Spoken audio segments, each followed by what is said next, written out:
What's up? I wanted to share my Dark Side Senate deck, or my Dark Side Politics deck. The last video that I shared was my Light Side Politics deck. After playing that a bit, I just made a decision I need to make a Dark Side Politics deck also. It's just a strong mechanic, strong deck. If you're like me and you play the 90s, you probably did not even know about these cards because you might have quit playing by the time these cards were made. The politics mechanic was made towards the end of the game, right before Decipher lost the license. But as I've been playing the last 6 months, I've just kind of constantly been looking to get the strongest, have the strongest deck. And this is kind of the route. This is the route that I've looked at going because it is very strong. Some other exciting, really exciting news is I'm in Minnesota and we have live events, in-person events, starting back up here in the middle of June.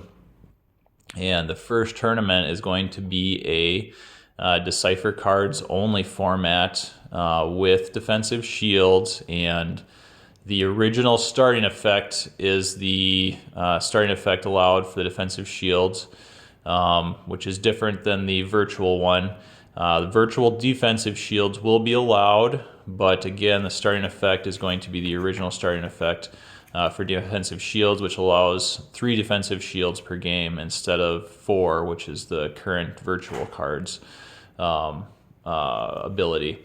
So anyway, I may play politics at this tournament. If anybody is in the area, if anybody's in the Minnesota or the Twin Cities area, or any surrounding states even, and they want to look into these tournaments, there's a Facebook group. It's MN SWCCG, MN space SWCCG. Go ahead and join that Facebook group. It's run by the guy who organizes tournaments in the Minneapolis-St. Paul area. And there's more information about those tournaments there if you're interested. And let me tell you, he puts a lot. There's a lot of free giveaways at these tournaments. So even if you're, don't think you're very good or you don't have a very good deck, but you have fun playing the game, I would definitely say come to the tournament and you'll get you'll get so much free stuff. It'll definitely be worth the $10. I think it's a $10 entry fee. You'll probably get more than $10 worth of free stuff just by going to the tournament, and it'll be pretty fun too. Fun to play this game. So, yeah. So the starting objective is, my lord, is that legal? And I will make it legal. You played to play the Galactic Senate and one other episode 1 location. It makes it very, main thing is it makes it very tough to do anything in the Senate if you don't have a senator, if you don't have senators. So you want to flip this as soon as you can, because when you flip this, some crazy things happen. One of the biggest ones is let you go get political effects from your reserve deck and put them into play. Put them into your hand so that you can then put them into play. There are 2 political effects that help you in combat, and there are 2 political effects that help you with force drains. So there's 4 political effects total, and they're all 4 in the deck. Then we got the Galactic Senate, which during battles here, character's power is equal to that character's politics, so it's very difficult to... it's the senators that have politics, so it's very difficult for other people to be in the Senate. You're going to lose. Basically, you're going to lose in battle trying to deploy here without senators. The only thing you can really do is attrition. So, you're trying to control that site with your senators as quickly as you can so that you can flip the objective. And then we've got my second site. The optional starting site here that you have to choose from.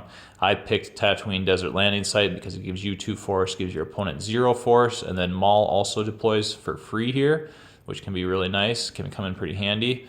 I've got the Tatooine Docking Bay in here, so if I'm short on force, I could play Maul on this, use 1 force to move over to the Docking Bay, and maybe try and set up some force drains from the Docking Bay.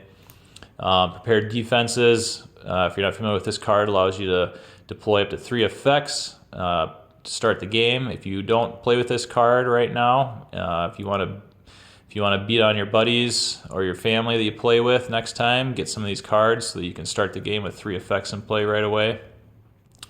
Three effects that I start with, we got Imperial Restaurant and Secret Plans. Just love this one. Lets you go get a docking bay each turn to deploy from your reserve deck. There are docking bays that are very helpful for you that you want to go get, and then it also makes it harder for your opponent to retrieve force too. So really good card. Pretty much use that in every deck I have. Other second effect, wipe them out, all of them.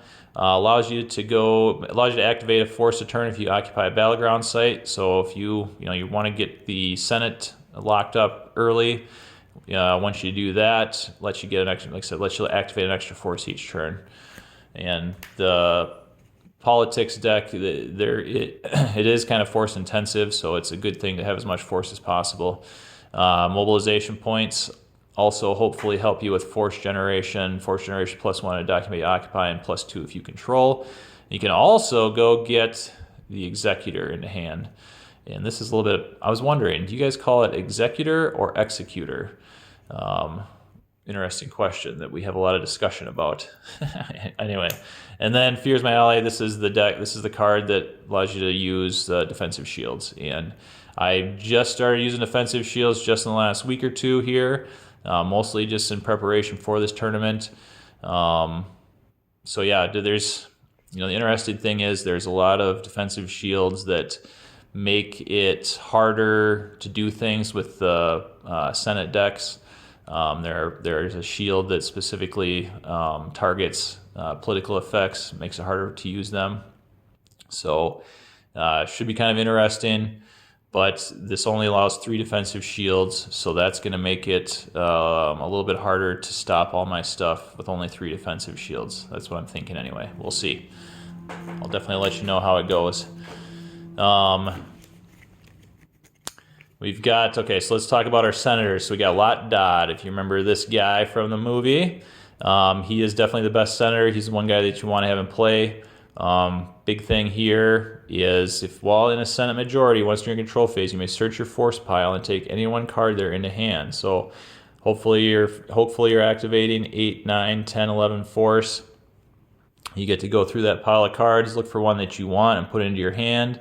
Really good thing. Like I said, he is the best senator. He is the one that you will definitely want to have. Along with that, it's that blockade agenda that helps you flip the objective faster. So he's the guy that you want out right away in the Senate, without a doubt. We've got 2 Edsels. He helps in combat. I've got 2 Tickus. Tickus helps with force generation. Axe Mo, he is mostly in here for his blockade agenda, but above and beyond that, he is a power 3 ability 3, only deploys for 2 and has a forfeit of 5, that's some pretty good numbers for that stuff. So there could be situations where I may not deploy him in the Senate potentially, and I might actually deploy him for combat or something like that. So 2 of him in there. 1 Orin free. He's super cheap to deploy. He does allow you to take a just around Battle Destiny into hand.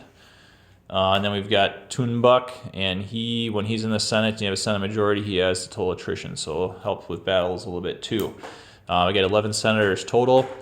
I've played anywhere from 10 to 12, and I have kind of settled on 11. I really don't think 12 is out of the question, but of course, trying to make room for different cards and stuff. I settled on 11 in large part so that I could have a little bit better, have some sort of a space package, really. So anyway, I'm getting to the 4 political effects. These 2 are both helpful for during combat and during battles. So this one, you place a senator on this political effect to add 3 to a battle destiny just drawn. This one, you can place a senator on it to subtract 3 from a battle destiny just drawn. And then these 2 have to deal with force drains. So this one, place a senator on it to add 2 to a force drain. And this one, place a senator on it to cancel an opponent's force drain. So that can kind of help if we're playing against a heavy space deck. Canceling a force drain, big deal. Getting into some of the interrupts, squabbling delegates. This is one that allows you to go search for a senator. So there's 3 of those in there because you're always, you can almost never have too many senators. Point is conceded. This 6 destiny draw or 6 destiny number on it, and then allows you to activate a force if you have a Senate majority. So it's also good against other Senate decks. So if you're playing against, if possibility happens where you're playing against a Senate deck, this card could actually come in pretty handy there. But otherwise, activate a force, get it back into your deck. Hopefully, draw that 6 during a battle or for weapon or battle destiny. So now getting into the combat package where we're trying to control stuff and get some force drains going. 2 Darth Maul with lightsaber.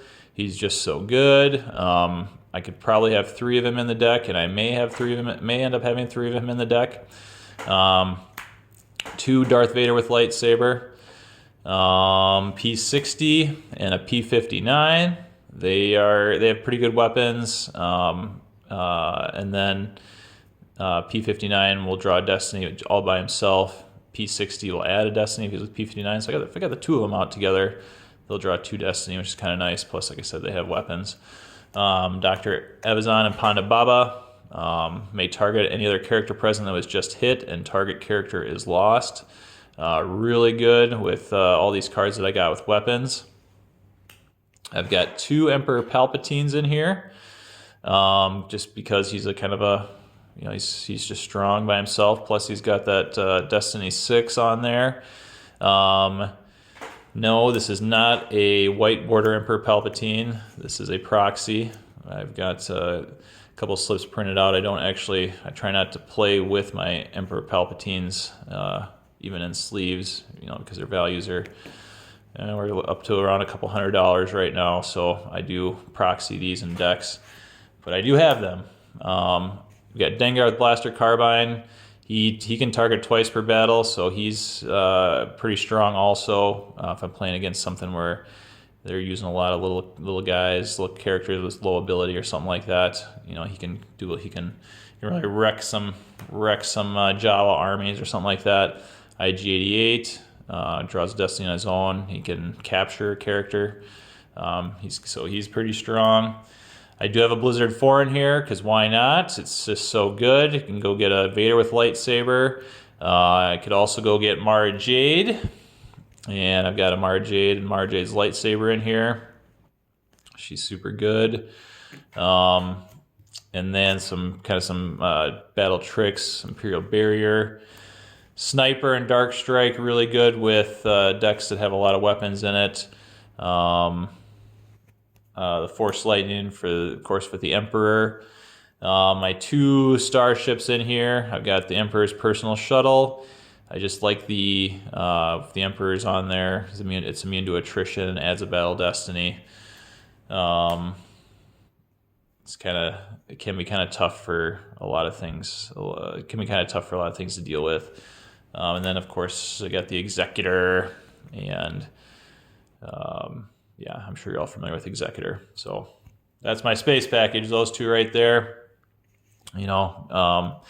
Really just if I'm playing against a heavy space deck, they're really just kind of in there to hopefully slow down some force drains or a force drain at one single system, or multiple systems, but just like one a turn, for example.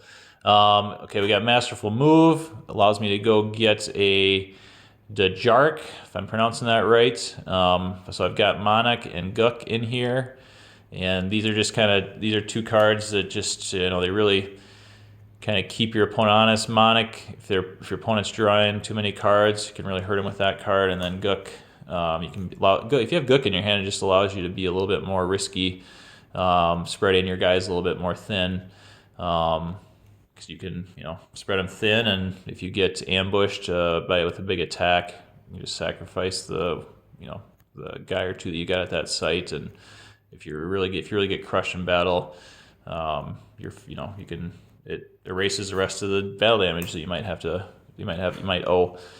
Senate Hover Cam is really one of the strong. I really believe it's one of the stronger cards in the deck to get out early, because if you have a Senate majority or force generation at the Senate is +3. So yeah, getting this out early with a Senate majority is just I mean, it's a big deal. It's if I can, it's one of the first things I try to do. Phantom Menace helps out with Maul. Lets you deploy the Nemoidian from your reserve deck. So if this could actually even help you get out Lot Dot actually. But yeah, otherwise Maul defense value +2 and immune to attrition if you're in if he's present with an opponent's Jedi. So it really helps make Maul stronger when you're battling against other Jedi, which you should see quite a bit of.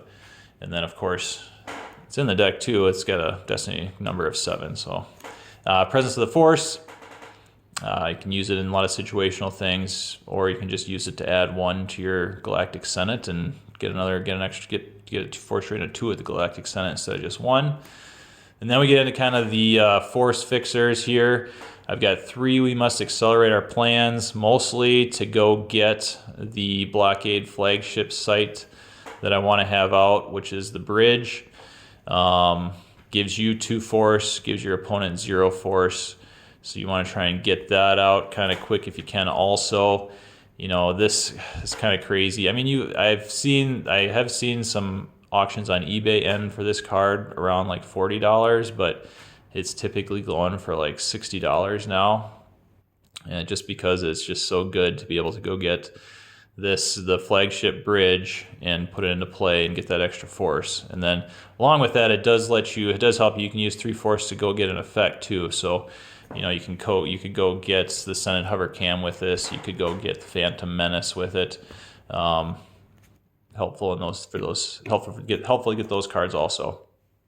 And then we've got a couple of docking bays here that give you a force and don't give your opponent a force that you can go search for when you're looking for docking bays. And then we've got the Tatooine docking bay.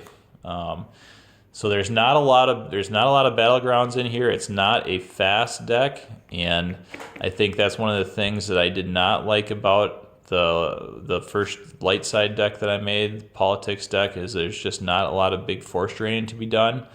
But what you are able to do is just to, in a long game, just grind your opponent down, use the political effects to help you in combat. And just kind of start getting a dominating edge eventually in the game through combat, and that's what you're trying to do. Yeah, and again, it ends up being pretty powerful. So we'll see. I may end up playing this deck, and like I said, in this tournament coming up, and I'll definitely let you know how it goes. But it's pretty good and pretty fun, and like I said, I've kind of enjoyed it. Have ended up enjoying playing these kind of decks. So if anybody has any suggestions about anything and ways to make it better, definitely let me know. Thanks.